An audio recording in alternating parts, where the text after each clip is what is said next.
kita seperti biasa. Insya Allah kita tetap bisa belajar seperti biasa. Sekarang saya minta satu orang sebelum pelajaran hari ini kita mulai, coba ada satu orang yang memimpin doa. Berdoa mulai.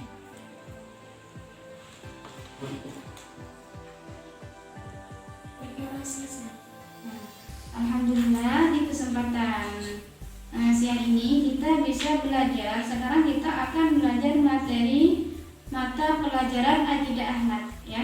Jadi nanti kita akan belajar tentang kalimat-kalimat thayyibah. Ada yang tahu kalimat thayyibah itu apa? Kalimat yang baik. Jadi kalimat-kalimat thayyibah itu adalah kalimat yang baik diucapkan.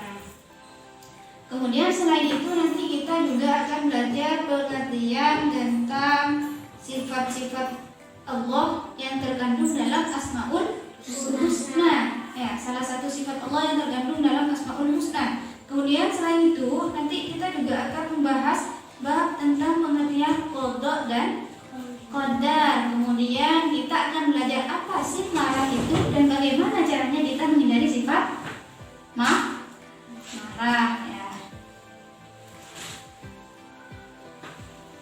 Ya, bisa dilihatkan ya. Jadi materi kita hari ini kita akan belajar tentang kalimat-kalimat thayyibah. Nah, seperti yang tadi dijelaskan bahwasanya kalimat thayyibah itu adalah kalimat-kalimat yang baik. Misal di sini dicontohkan lafaz istighfar. Gimana lafaz istighfar itu bunyinya? Astagfirullah. Astagfirullahaladzim. Nah, artinya aku memohon ampun kepada Allah yang Maha Agung. Nah, kalimat istighfar ini juga disebut dengan kalimat tobat. Kenapa kok kalimat istighfar ini disebut kalimat tobat? Karena ketika kita lalai, contoh misal kita lalai meninggalkan kewajiban yang harus kita lakukan. Misal kewajiban Allah kita tinggalkan, maka kita dianjurkan membaca istighfar. Kenapa begitu? Nah, iya, karena sebagai bentuk rasa hilaf kita kepada Allah, kewajiban kita yang telah kita tinggalkan. Nah, kemudian ini apa sih manfaatnya kita membaca kalimat istighfar? Di sini disebutkan yang pertama diampuni dosa-dosa kita. Makanya kalau kita merasa punya salah terlebih itu yang berhubungan dengan Allah, segera membaca istighfar ya. Karena kesalahan itu juga dinamakan sebuah dosa ya. Kemudian yang kedua akan diangkat derajatnya. Kenapa? Karena kita itu akan merasa takut kepada Allah ya kan? Selalu kita ketika lalai menjalankan kewajibannya, kita merasa bersalah, merasa tidak tanggung jawab kepada diri kita sendiri atas menjalankan kewajiban kepada Allah. Kemudian tidak mengulangi kesalahan yang sama. Contoh, hari ini sampean tidak sholat, besok harus sholat. Nah, jangan hari ini tidak sholat, sekarang hari ini tidak sholat duhur, besoknya tidak sholat duhur asar, besoknya lagi duhur asar isya. Nah, nanti seterusnya sama sekali tidak menjalankan sholat 5 waktu. Itu tidak boleh. Sampai sini paham ya. Kemudian kita akan belajar juga sifat-sifat Allah yang terkandung dalam Asmaul Husna. Salah satunya yang akan kita bahas yaitu Al-Qawiyyum. Kita sering membaca Asmaul Husna setelah dan kita tidak tahu artinya ya. Nah, kita hafal aja bukannya. Kemudian yang kita bahas Al-Hakim, Al-Musawwir dan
satu sudah ada fungsinya masing-masing.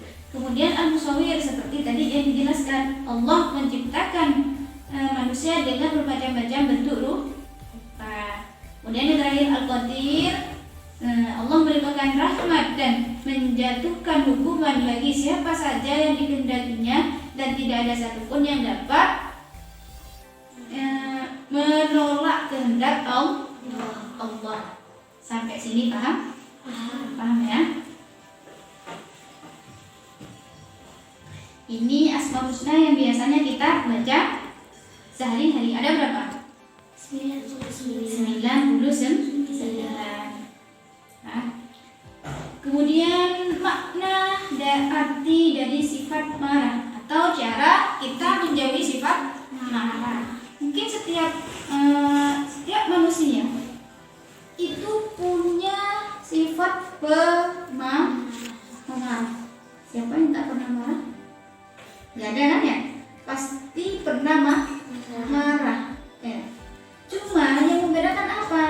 Nah, yang membedakan itu ada satu orang itu memiliki sifat marah, tapi dia itu ada yang langsung menunjukkan kemarahannya lewat membenting benda-benda di sekitar, membentak orang, bisa aja jadi. Yang kedua, ada orang itu yang memiliki sifat marah, tapi dia itu bisa menahan amarah. Makanya di sini dijelaskan, marah itu sifat seseorang yang mudah tersinggung karena tidak senang dengan perbuatan orang lain. Contohnya, sampean punya teman sama si A, asalnya sampean akrab sama si A, ternyata kok ada teman baru, si A tadi itu kok menjauh dari sampean, berteman dengan teman yang baru. Nah, sampean marah, sampean tidak itu salah satunya. Bahkan akan mendahulukan nafsu dan perasaan emosinya, ya kan? Iya, kalau dia bisa menahan amarah. Kalau tidak, nanti yang jadi yang jadi pelampiasan itu teman-teman sekitar, ya kan? Paham sampai sini? Kemudian menghindari sifat marah. Gimana sih caranya kita itu menghindari sifat marah? Caranya untuk menghindari perilaku marah, kita harus memperhatikan hal-hal sebagai berikut. Yang pertama, menyadari bahwa sifat amarah warisan dari setan, ya. Jadi hati-hati, jangan mudah marah. Di sini siapa yang mudah marah? Angkat tangan. Ada kan ya? Ada ya.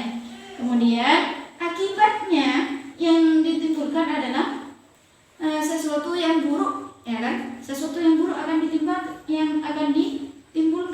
Kemudian yang kedua, harus menjauhi hal-hal yang memicu kemarahan kita. Misal, kalau kita tidak suka dibicarakan orang lain, maka kita tidak boleh membicarakan orang lain. Makanya hindari hal-hal yang bisa membuat kita marah. Kalau tahu itu marah, andai kata kita dibicarakan orang lain marah, maka hindarilah kita membicarakan orang lain. Paham?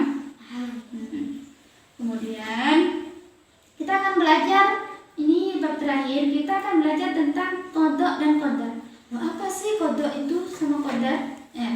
Nah, qada itu adalah kehendak Allah yang mengenai hal dan suatu keadaan, kebaikan atau keburukan yang sesuai dengan apa yang akan diciptakan dan tidak akan berubah-ubah sampai terwujudnya kehendak tersebut. Yang namanya qadar adalah perwujudan kehendak Allah terhadap semua makhluknya dalam bentuk-bentuk dan batasan tertentu, baik mengenai zat-zatnya atau sifat-sifat Allah. Kemudian contohnya qadar itu semisal sebelum si A atau sebelum Kak Novi diciptakan di dunia ini, ya, dia diberi pertanyaan tentang hidupnya di dunia, dan ternyata dia ditakdirkan menjadi orang miskin. Akan tapi jika dia tekun bekerja, asalnya Mbak Novi ini ketetapannya menjadi orang miskin, tapi berhubung dia rajin bekerja, maka bisa jadi dia akan kaya, ya kan? Dan rubahnya dia dari status miskin ke status kaya adalah Qadar dari Allah. Paham? Kemudian contoh qadar seperti umur seseorang. Umur seseorang sudah ditentukan sebelum dia diciptakan. Karena itu meskipun kita menghindar sekuat apapun, jika memang sudah waktunya kita pasti akan meninggal juga. Contohnya kita bertatap muka sekarang ya, dan kita belajar sekarang jam sekian. Oh nanti ya si A jam 2 itu kita ditakdirkan umur kita sudah tiba masanya. Maka dari itu mau tidak mau, menolak atau tidak ya, kita itu akan meninggal juga. Ya kan? Paham sampai sini? Jadi yang namanya takdir seseorang, dia matinya sekian, jam sekian, hari apa ya. Contohnya kemarin kan ada kan ya, tidak sakit tiba-tiba meninggal.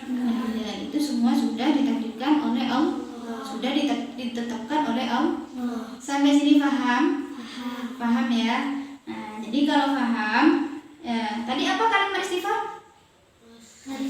Astagfirullahaladzim. Kemudian kita juga belajar tadi Asmaul Husna, Al-Qawiyyu, Al-Hakim, Al-Musawwir ya, Al-Qadir ya. Paham semua kan yang itu? Kemudian kita belajar tentang apa sih sifat marah itu, bagaimana sih caranya menghindari sifat marah.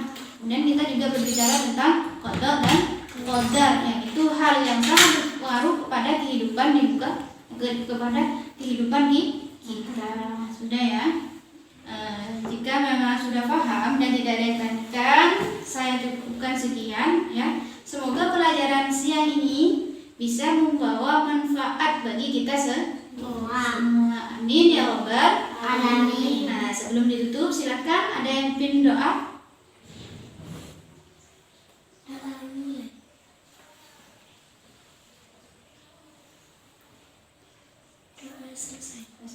Semoga ya apa yang kita pelajari tadi bermanfaat bagi kita, baik nanti bagi orang lain juga. Kami akhiri. Assalamualaikum warahmatullahi wabarakatuh.